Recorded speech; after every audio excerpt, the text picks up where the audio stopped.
Ассалаумағалейкум қазақ елі. Барша қазақ елі үшін қуанышты жаңалық. Талай сырдың сүлейлері, жырдың дүлейлері шыққан киелі шиелі мекенінен Харекет қорының 220-ші баспанасының кілтін табыстау бізге бұйырыпты. Олай болса, баршамыз бірге көрейік. Кеттік.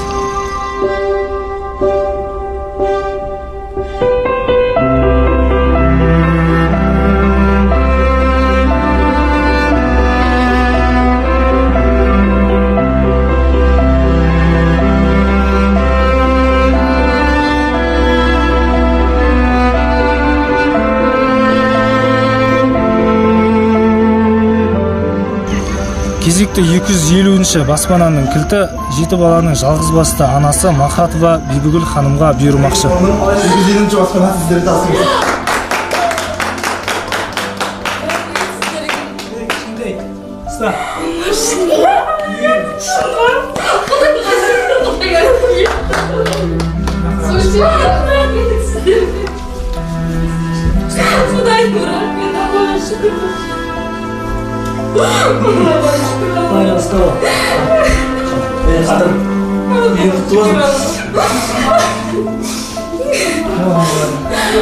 Көзі қуаныштың көз жасы мен білмей қойыңызды. Рахмет сіздерге, Харекет қорына, халқыма рахмет. Осындай 100 теңгеден, 200 теңгеден қалған әрбір садақаларыңызға рахмет.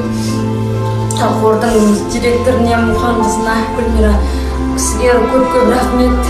Осындай Алладан айтсын. Сіздердің мені бүйтіп қуанып жүрек жан рахмет сіздерге.